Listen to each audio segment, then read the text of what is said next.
Imagine standing on a coastline 2,000 years ago, watching a city carved entirely of white marble. At the water's edge stands a tower of staggering height, casting a brilliant beacon of fire across the waves. This is Alexandria, where the greatest wealth was measured not in gold, but in ink and papyrus. Deep within the royal quarter lay the great library, the intellectual capital of the planet.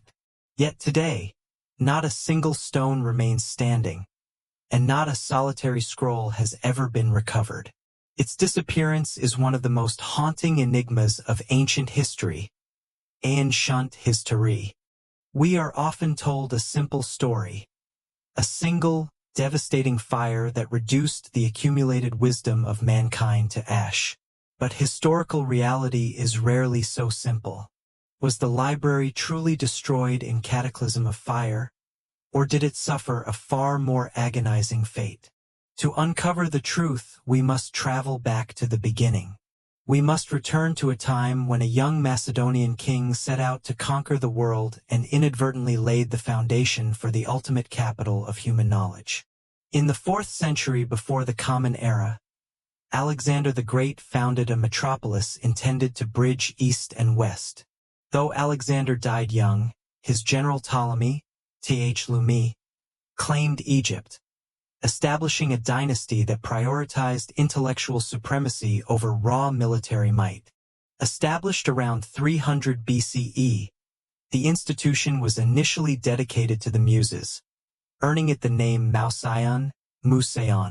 It was not a public library, but a massive, state-funded research institute integrated directly into the royal palace complex. Imagine a sanctuary surrounded by manicured gardens, covered walkways, and magnificent dining halls. At its heart were the stack rooms, lined with countless wooden pigeonholes designed to hold hundreds of thousands of papyrus scrolls. The Ptolemaic, Th. kings spared no expense, allowing scholars to dedicate their lives entirely to the pursuit of truth. To fill the shelves, royal agents were dispatched across the Mediterranean with heavy purses of gold to buy every manuscript in existence. But the kings also employed aggressive tactics. By royal decree, every ship docking in Alexandria was immediately searched. If a traveler carried a book, it was confiscated and brought directly to the library for inspection. A team of expert scribes would meticulously copy the confiscated text by hand. The library kept the pristine original scroll for its collection, returning the freshly written copy to the bewildered traveler. In one famous account, Ptolemy III borrowed the sacred state manuscripts of Athens' greatest playwrights, depositing an enormous fortune in silver as a guarantee. Once the scrolls arrived, he willingly forfeited the silver to keep them, prioritizing knowledge over wealth. As the library grew at an astonishing rate, a brilliant scholar named Callimachus, created the Pinax. This monumental, 120-volume catalog organized contents by subject and author, marking the birth of modern bibliography. Within these walls, a dazzling array of breakthroughs occurred. The head librarian Eratosthenes, used basic geometry and solar shadows to calculate the circumference of the Earth with astonishing accuracy, centuries before space travel. Aristarchus of Samos Arcus worked here to propose that the Earth and planets revolved around the Sun. This radical heliocentric model would not be accepted by the mainstream scientific community for another 1800 years. Euclid sat in Alexandria compiling the Elements, a text that structured geometry and remains its basis today. In the year 48 before the Common Era, the mystery of the library's destruction began with Julius Caesar. Trapped within the royal quarter during a brutal civil war, Caesar ordered his soldiers to burn the Egyptian fleet docked in the harbor. The flames quickly spread from the wooden ships to the docks, consuming nearby warehouses. The writer Plutarch famously recorded that the fire destroyed the great library itself, a narrative repeated for generations as its definitive end. Modern historians view this story with deep skepticism. Evidence suggests the main library building deep within the royal quarter survived, as the famous geographer Strabo, Strabo, visited Alexandria decades later to conduct research within its functional halls. If the library survived Caesar, how did it vanish? The answer lies in later Roman conflicts. In the late 3rd century, Emperor Aurelian crushed a rebellion in Alexandria, completely leveling the royal district where the library stood.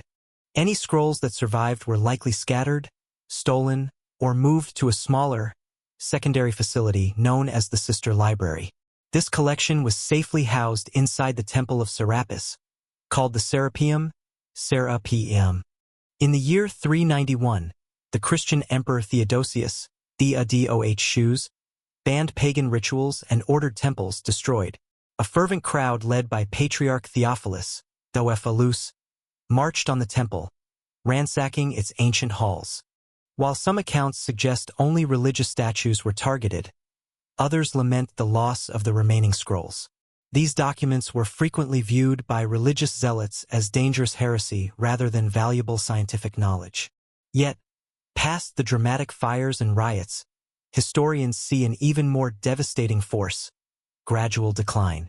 Papyrus is an organic material that rots and decays over time in Alexandria's humid coastal environment. The scale of what humanity lost is difficult to comprehend. We lost missing plays of great dramatists and primary histories of vanished cultures. Some historians ponder whether this loss delayed the scientific revolution by centuries, plunging the world into stagnation. For centuries, the physical library remained lost, buried beneath a modern city and submerged off its coast.